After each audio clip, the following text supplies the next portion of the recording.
Nah, ada hadis yang juga menjadi kajian di dalam ilmu ta'wil mukhtalafil hadis, ya. Karya Al-Imam Ibnu Qutaibah dalam kitab Ta'wil Mukhtalafil Hadis terkait dengan masalah kesabaran. Dan ada satu ilmu yang sangat penting yang harus kita terapkan saat ini juga. Jangan tunggu besok. Pulang dari rumah saat ini sampaikan. Apa itu hadisnya? Innal mayyita yu'adzabu bibukai ahlihi alaih. Sesungguhnya mayat itu, orang yang meninggal itu diazab di dalam kuburannya sebab tangisan keluarganya kepadanya.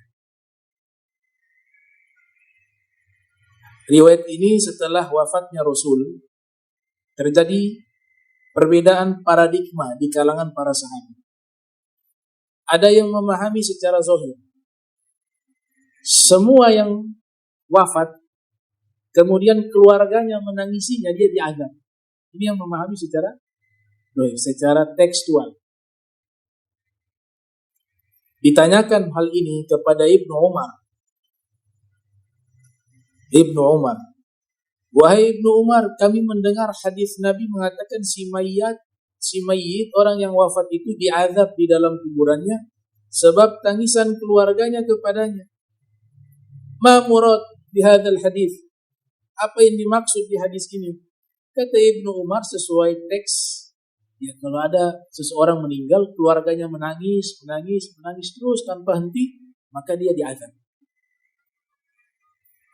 Mereka belum puas dengan penjelasan ini, karena di dalam Al-Quran itu ada isyarat bahwa amalan orang itu tergantung amalnya.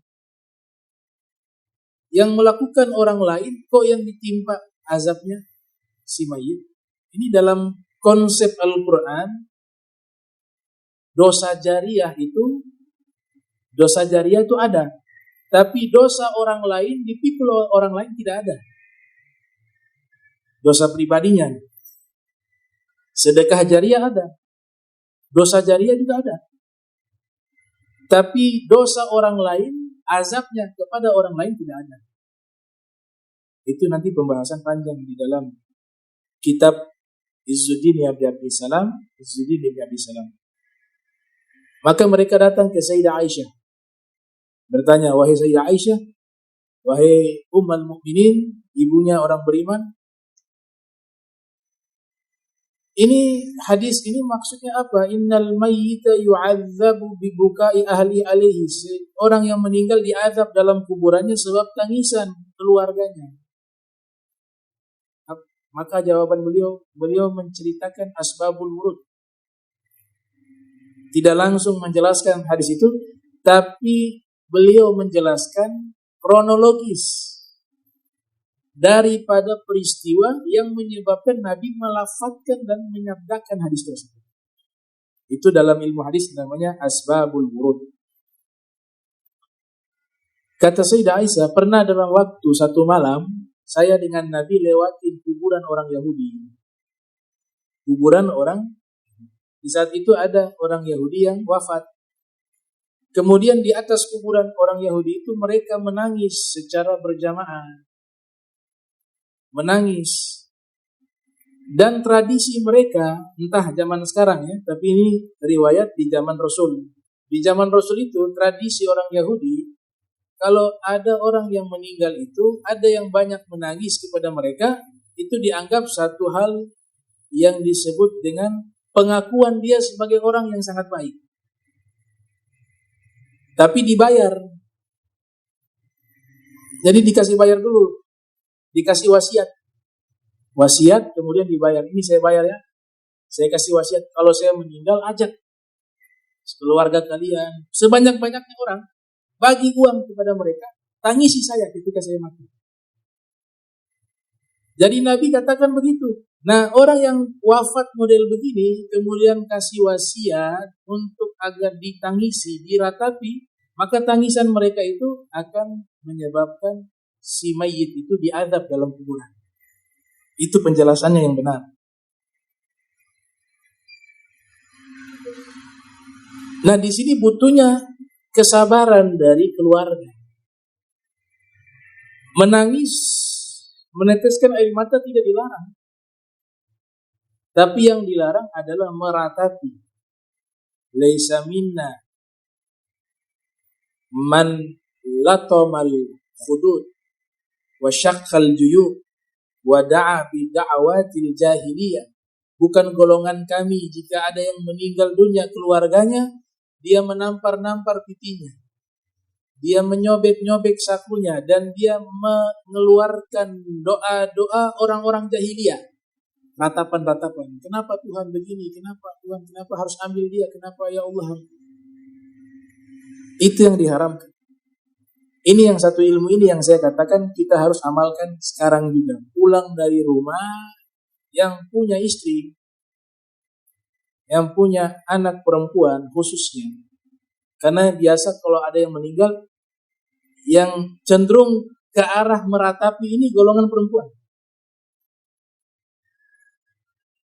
Ini bisa dilihat di kitab Irsyadul Ibad ada, atau juga dalam nukilan kitab Fathul Mu'in, kalau tidak salah juga ada nukilannya, di mana musannif pengarang kitab mazhab Syafi'i Syekh Zainuddin Malibor, beliau mengatakan begini,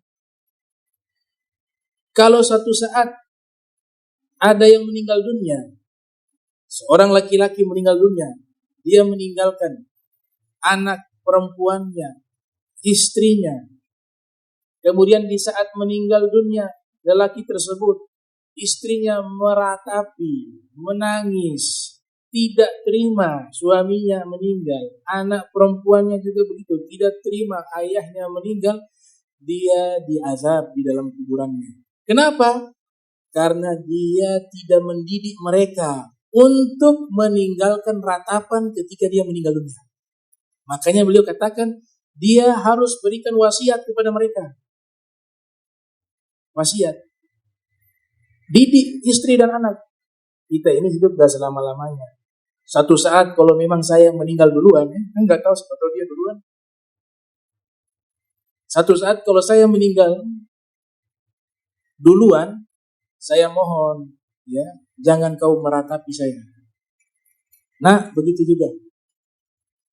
Wahai anak perempuan, kalau ayah meninggal, kalau abah meninggal, kamu jangan ratapi ya. Sedih sesaat usahakan, tapi meratapi, tidak menerima atas wafatnya ayah, abah mohon jangan. Ini ingat wasiat.